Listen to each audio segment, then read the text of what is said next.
Hello! Welcome na naman sa kusina ni Juit. Ayan mga ka-Juit, ang ating lulutuin ngayon ay chicken apritada. So, magpiprito lang ako ng kamuti, yung sweet potato. Ito yung aking gagamitin na sangkap.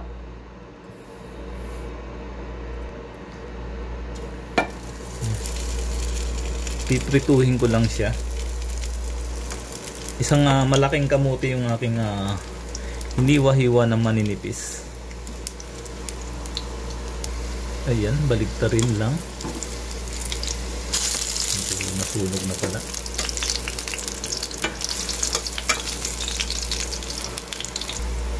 Masarap mga ka-Juit sa apritada ang kamote. Ito yung nakikita kong pagluluto ng aking nanay noon, kaya gagayahin ko lang. Ayan, luto na yung kamote. Sisikarate ko lang to.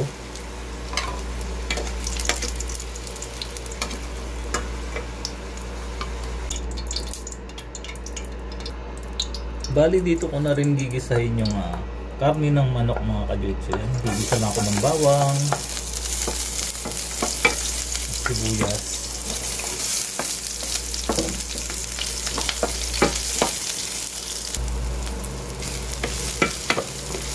ayan, bisahin lang hanggang sa ito ay maluto.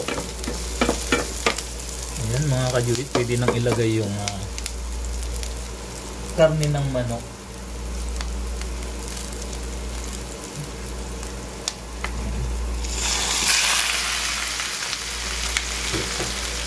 Bali chicken wings itong aking ginamit dahil namigay na naman yung kapitbahay namin na Bengali.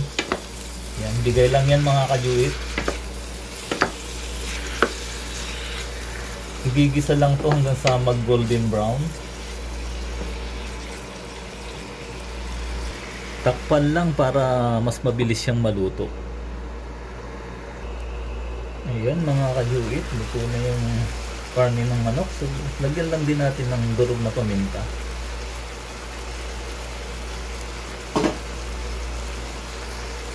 Ayan, mikos-mikos lang siya.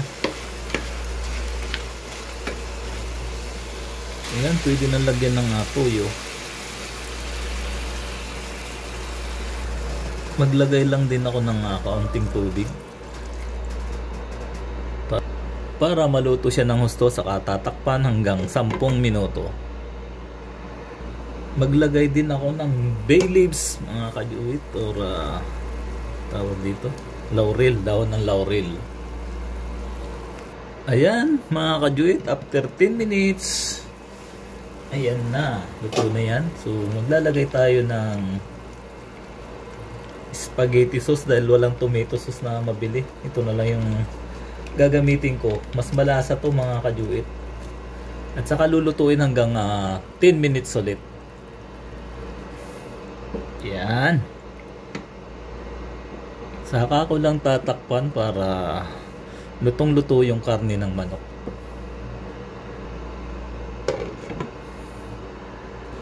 Ayan mga ka-Juit, after 10 minutes, jaran, ayan, lalagay ko na yung pinirito ko ang kamuti kanina para pinaka-toppings.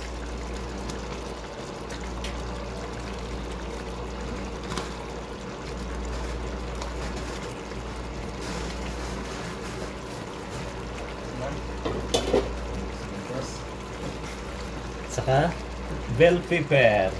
Napakayami na naman ito. Saka ko lang ulit tatakpan hanggang 5 minuto. At ayan, after 5 minutes, luto na ang masarap na chicken apritada. Yummy!